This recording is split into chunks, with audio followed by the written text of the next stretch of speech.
Roma il plebiscito al referendum sull'autonomia. 12 mesi dopo il governatore Luca Zaia incontra il ministro Stefani per fare il punto su quanto fatto finora. Bilancio pesantissimo dello schianto di ieri pomeriggio sulla Feltrina a Pederobba. 2 vittime e 4 feriti con il traffico bloccato e lunghe code in entrambe le direzioni. Ancora una spaccata a Padova, per la seconda volta su oltre 40 casi simili i ladri hanno agito fuori dal centro storico all'Arcella, bottino 33 euro. Tragedia sulla strada nel Veronese, un 60enne esce di strada con la sua auto e si schianta contro il guardrail.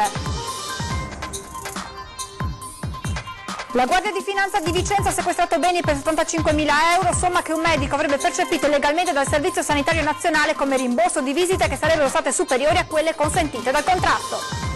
Entra di notte in un negozio di Mestre e ruba documenti e il fondo cassa. Giovane 27enne viene inseguito dai carabinieri e arrestato.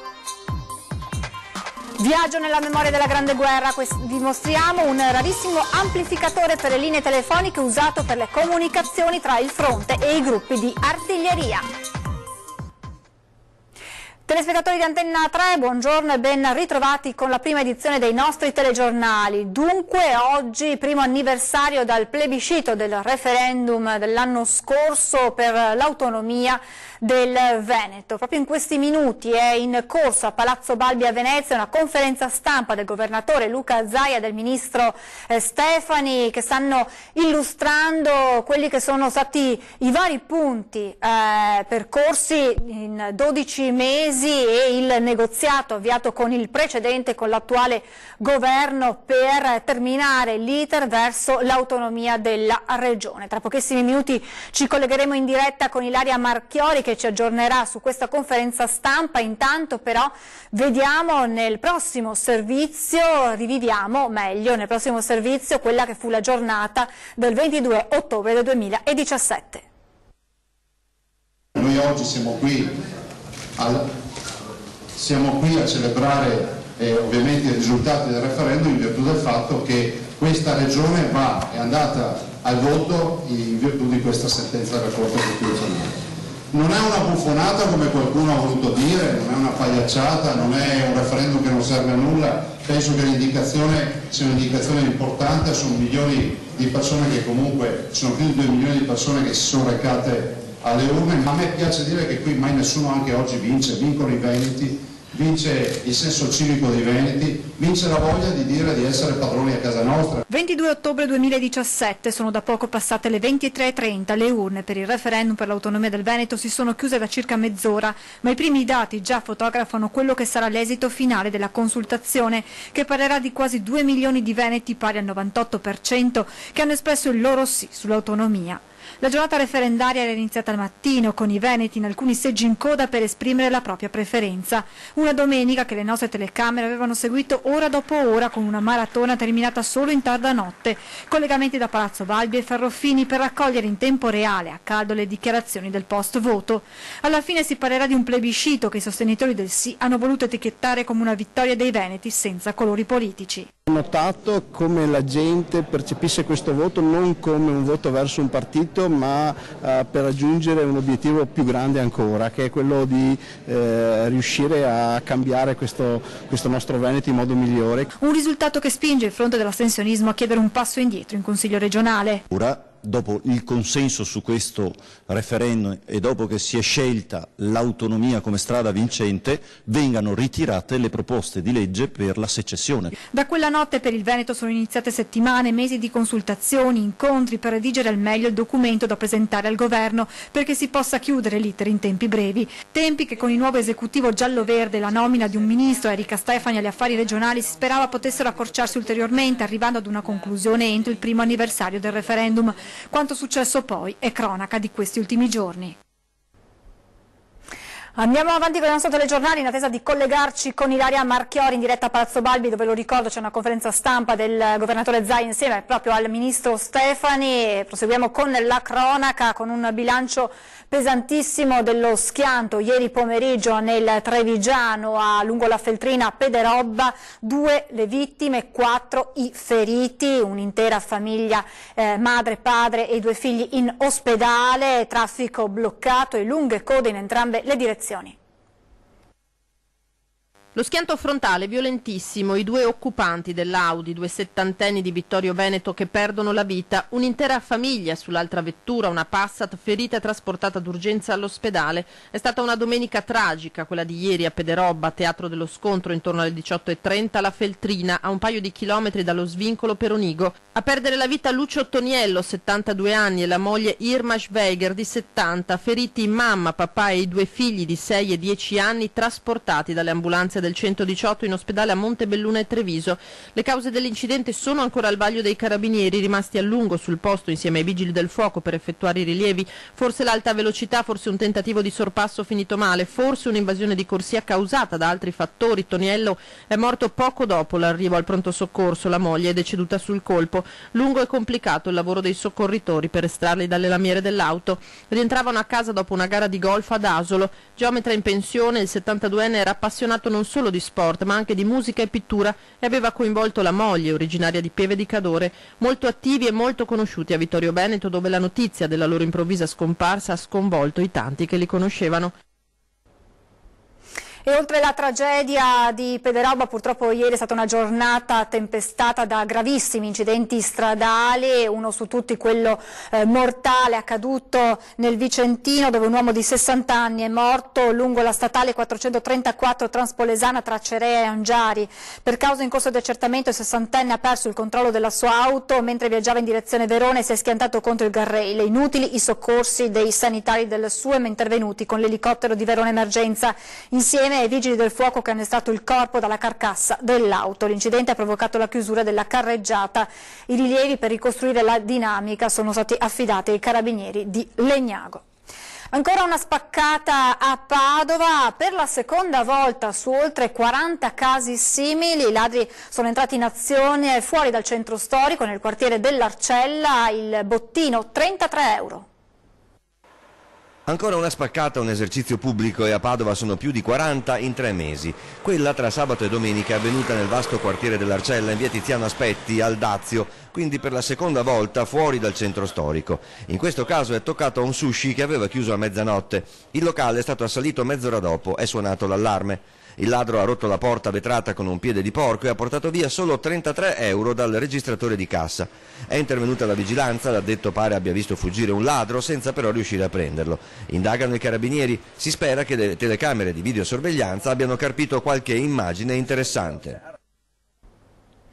Adesso ci colleghiamo in diretta con Vicenza, dove c'è per noi Gabriella Basso che ci parla di un'operazione della Guardia di Finanza che ha sequestrato beni per 75.000 euro ad un medico. A te la linea, Gabriella, buongiorno. Buongiorno da Vicenza, medico di base finito nella rete della Guardia di Finanza. Il professionista 67enne, secondo quanto verificato, avrebbe svolto visite private oltre il consentito, facendosi rimborsare illegalmente oltre 75.000 euro dal Servizio Sanitario Nazionale.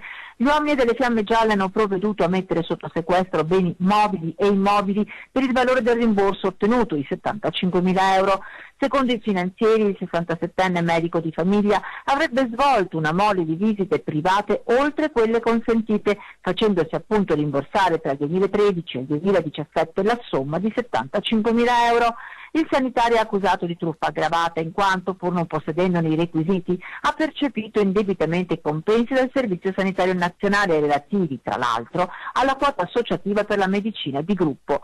La ricostruzione effettuata dai finanzieri è stata valutata pienamente attendibile dalla magistratura berica nel provvedimento di sequestro di 37.000 euro che si trovavano in 2 conti correnti ed un appartamento a Valdagno del valore stimato di circa 63.000 euro, di cui 38.000 destinati alla confisca. Da Vicenza è tutto, la linea può tornare allo studio. Avevamo parlato di 2 incidenti mortali nel Trevigiano e nel Veronese, ma c'è stato un doppio incidente stradale in provincia di Padova nella notte tra sabato e domenica. Complessivamente sono rimaste ferite 6 persone. 6 feriti in 2 incidenti stradali avvenuti la notte scorsa in provincia di Padova. Il primo all'altezza del ponte della Rivella a Battaglia Terme. Un'auto è uscita di strada cadendo da un pendio su un campo agricolo diversi metri sotto la statale 16. 5 giovani originari dell'Est Europa sono rimasti feriti e presi in cura dal personale del SUEM 118, stabilizzati e trasferiti con 5 diverse ambulanze in ospedale. I vigili del fuoco di Abano Terme Padova hanno recuperato l'automobile con l'autogru. Meno di 2 ore dopo un'altra persona è rimasta ferita nello scontro tra 2 automobili in via Brenta a Campodarsego. I pompieri, arrivati da Santa Giustina con i volontari e una squadra di Padova, hanno messo in sicurezza i mezzi, tra cui una vettura finita in un fossato, mentre il personale del SUEM 118 ha preso in cura il conducente ferito trasferendolo in ospedale. Continuiamo con la cronaca, ma ci spostiamo in provincia di Venezia a Mestre. Un giovane entra in un negozio, ruba il fondo cassa e poi fugge, ma viene inseguito e arrestato dai carabinieri. Ci racconta tutto in collegamento Tommaso Stoppa. Buongiorno Tommaso. Sì, buongiorno da Mestre. Vicenda a lieto fine è quella che si è conclusa con l'arresto di un ladro di 27 anni rumeno dopo il furto notturno in un negozio etnico di via Cappuccina, zona non nuova a spaccate e furti di questo tipo. Questa volta però il ladro è stato preso, aveva approfittato delle ore del buio per introdursi in un negozio etnico, rovistare tra gli scaffali e afferrare una borsa che apparteneva al proprietario e conteneva tutto il fondo cassa e anche importanti documenti di quell'esercizio commerciale. Qualcuno però da fuori ha notato i movimenti sospetti. Lì è una zona dove spesso i cittadini sono molto attenti e prestano un occhio particolare a quanto avviene e hanno chiamato i carabinieri. I carabinieri sono arrivati immediatamente, il nucleo operativo radiomobile della compagnia di Mestre, hanno raccolto la testimonianza, si sono messi sulle tracce del ladro nella zona e l'hanno infine avvistato mentre camminava a passo spedito in rampa a cavalcavia in direzione Marghera. Gli uomini dell'Arma l'hanno circondato, l'hanno fermato in via dell'Azoto, nonostante lui abbia cercato di liberarsi del bottino lanciandolo sui binari del treno. Hanno recuperato sia la refurtiva che arrestato questa persona, che poi è stata trattenuta in camera di sicurezza in attesa del processo per direttissima. Per il momento è tutto da Mestre, ulteriori aggiornamenti nelle prossime edizioni dei nostri telegiornali. Grazie, buon lavoro a Tommaso Stoppa. Torniamo a parlare di inquinamento da PFAS per fare il punto con l'assessore provinciale Macilotti e il sindaco di Trissino Faccio. Per quanto riguarda Miteni, il controllo appunto è costante, il comitato tecnico vigila costantemente. Adesso, come sapete, c'è stata l'interruzione appunto di la sospensione di alcune linee. Ci saranno appunto delle novità anche forse nelle prossime settimane, perché le indagini da parte di ARPAV sono continue, sono scrupolose, abbiamo i risultati di nuove indagini e questo comporterà probabilmente l'assunzione di nuovi provvedimenti. Qualcuno parlava già anche di possibile chiusura o comunque ridimensionamento. È prematuro parlare di tutto ciò, appunto lo vedremo nei prossimi mesi e nelle prossime settimane. Centrosinistra accusa la giunta regionale di non aver provveduto sufficientemente, a disinquinare e a intervenire per tempo.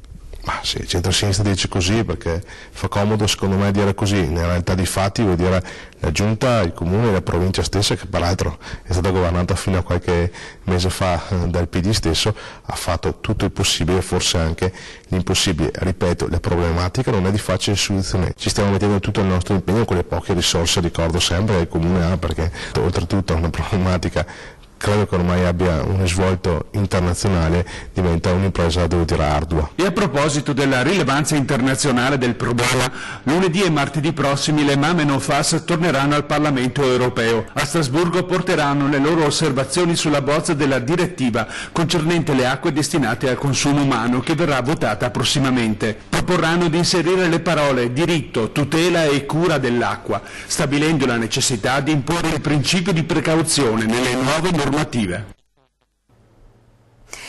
È stato individuato dalla Polizia Municipale di Verona l'uomo sospettato di essere la cosiddetta primula rossa della strada. Sarebbe lui il proprietario di ben 307 auto. Si tratta di un cittadino rumeno di 44 anni. Grazie al sistema informativo Giano 2, i vigili di quartiere della delegazione Sud-Ovest hanno individuato un Opel parcheggiata in strada. Dalle verifiche sulle banche dati della motorizzazione del pubblico registro automobilistico, il 44enne risulterebbe essere anche senza patente. L'intervento si inserisce nell'attività della Polizia Municipale per contrastare il fenomeno dei prestanome. Ci fermiamo adesso per un breve istante di pubblicità. A tra poco.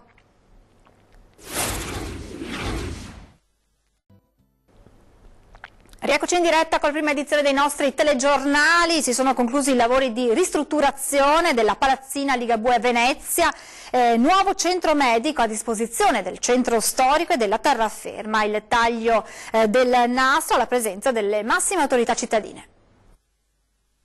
Sarà operativo entro i primi giorni di novembre il nuovissimo poliambulatorio realizzato a tempo di record ai piedi del Ponte della Libertà nell'area portuale di Venezia dalla ristrutturazione del fabbricato 214 noto come Palazzina Ligabue. Una decina di ambulatori con ambienti dedicati all'oculistica, ostetricia e ginecologia, cardiologia e medicina dello sport e del lavoro, oltre a un centro analisi. Parole d'ordine, accoglienza e assistenza. L'attenzione al paziente è la cosa prioritaria, la qualità in sanità è il marchio di una struttura. La gente, abbiamo già riscontrato le nostre altre esperienze, si accorge di questo, lo riconosce. Nel poliambulatorio in Santa Croce a Venezia saranno impiegati 100 fra medici e infermieri per garantire livelli elevati di assistenza. La struttura è stata ristrutturata dalle maestranze della Boscolo Bielo. Era una cosa che io ci tenevo a fare, perché io a livello imprenditoriale sono nato qui a Venezia, ancora da ragazzino, avevo 14 anni che ho iniziato. Venezia mi ha sempre dato tanto, mi ha fatto crescere, come dicevo prima, a livello imprenditoriale. Grazie ai privati per la città solo vantaggi e nessun costo, ha detto il sindaco Luigi Brugnaro. I privati sono la colonna portante di qualsiasi attività civica ed economica della città, non solo la nostra ovviamente, anche qui devono riscoprirlo di più e devono soprattutto essere, dico le persone, devono essere informate di quanto appunto le imprese private sono necessarie alla vita civica, cioè le istituzioni devono soltanto dare una mano, essere al servizio degli imprenditori. Con noi a Venezia abbiamo cambiato questo paradigma, noi li omaggiamo, pensiamo di dover lavorare con loro e per loro, così si creano i posti di lavoro. In questo caso abbiamo un centro che è un centro clinico che viene messo al servizio di tutta la città. Vi ricordo che stiamo aspettando di collegarci con Palazzo Balbi, dove è in corso la conferenza stampa un anno dopo il referendum sull'autonomia del Veneto. Andiamo avanti con il nostro telegiornale per essere al consueto appuntamento con gli oggetti legati alla Grande Guerra.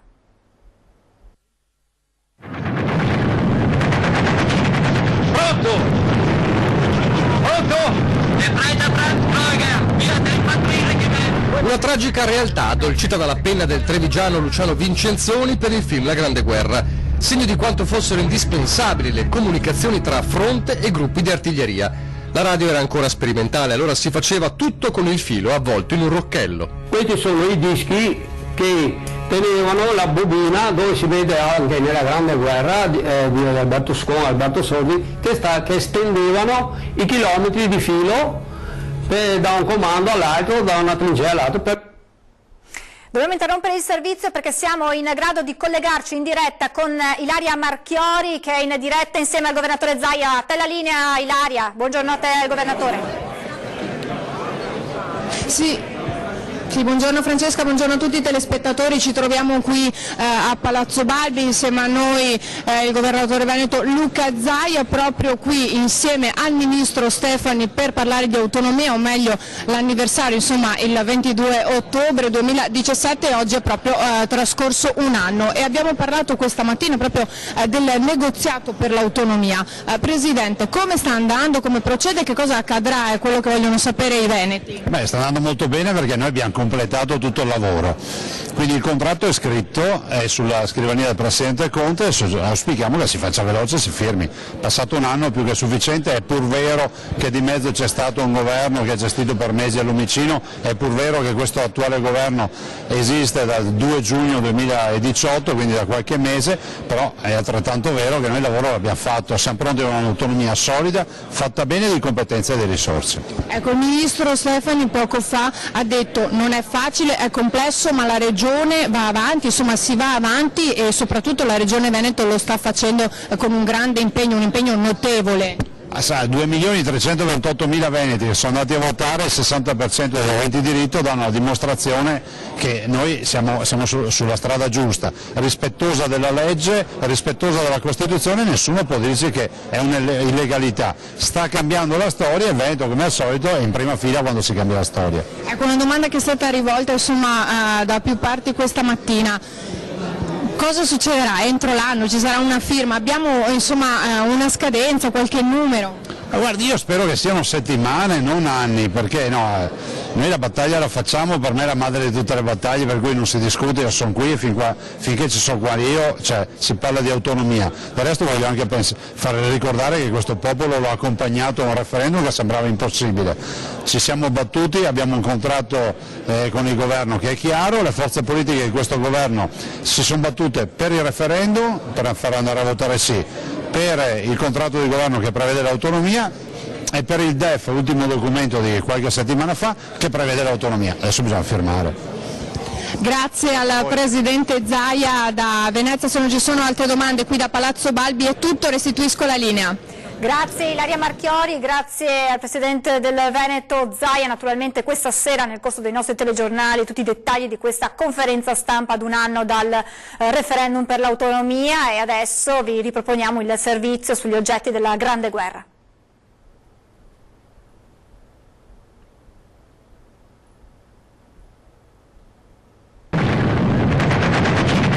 Pronto?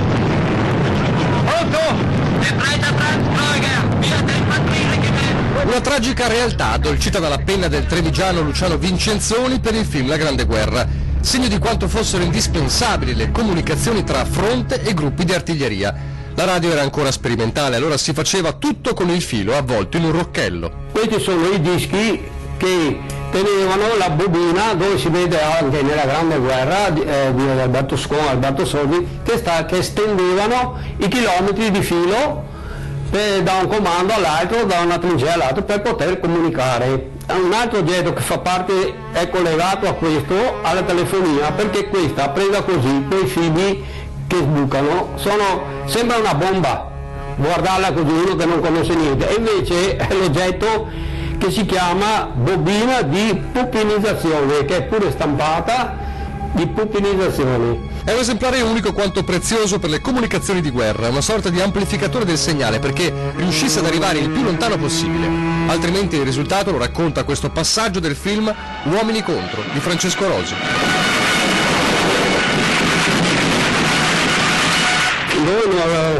Si raggiungeva, il telefono non raggiungeva le truppe in linea o l'assalto, succedevano fatti disastrosi come l'artiglieria che tirava a corto, e quindi bisognava avere la notizia almeno di fermare il tiro. Un oggetto che proprio perché portava notizie vitali ancora oggi ci deve far riflettere. Bisogna, come l'uomo, progredire oltre alla guerra, trovare sempre vie nuove di comunicazione, di dare notizie, darle in tempo e darle precise. Nella modernità, se la notizia è falsa, sbagliata o volutamente anche falsa, dopo ti viene contro, perché dopo si sta presto a scoprire la verità.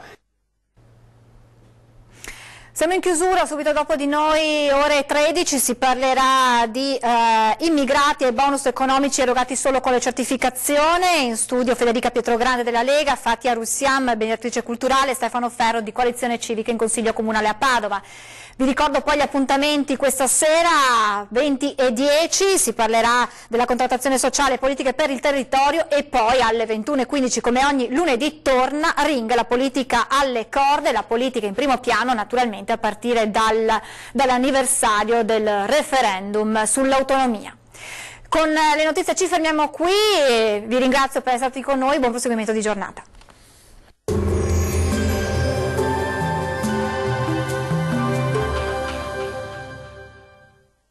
Ben ritrovati al meteo. Tempo in prevalenza stabile ma clima decisamente fresco. Vediamo il dettaglio. Sul Veneto molte nubi al mattino, con cielo a tratti anche coperto, ma non sono attese precipitazioni. Ampio soleggiamento ovunque, invece a partire dal pomeriggio, con il cielo che si presenterà sereno o al massimo velato su tutte le province. Temperature piuttosto fresche, con minime tra 6 e 10 gradi. Valori massimi oscillanti invece tra 15 e 18 gradi circa. Diamo ora uno sguardo al Friuli Venezia Giulia, situazione molto simile, ma con tanto sole sin dal mattino. Sarà infatti asciutto e stabile su tutte le province della nostra regione. Il cielo si presenterà sereno o al massimo poco nuvoloso. Non sono previste precipitazioni particolarmente degne di nota. Temperature minime tra 6 e 7 gradi. Massime piuttosto fresche, oscillanti tra 16 e 17 gradi circa. Vediamo infine la situazione del Trentino Alto Adige. Non cambia di molto la previsione, anche in questo caso sarà ampiamente soleggiato su tutti i settori. Il cielo sarà sereno o al massimo poco nuvoloso. Qualche addensamento in più al pomeriggio, ma non sono attese piogge degne di nota. Temperature minime tra 7 e 10 gradi. Valori massimi oscillanti invece tra 18 e 21 gradi. Dal meteo per ora è tutto. Arrivederci al prossimo aggiornamento.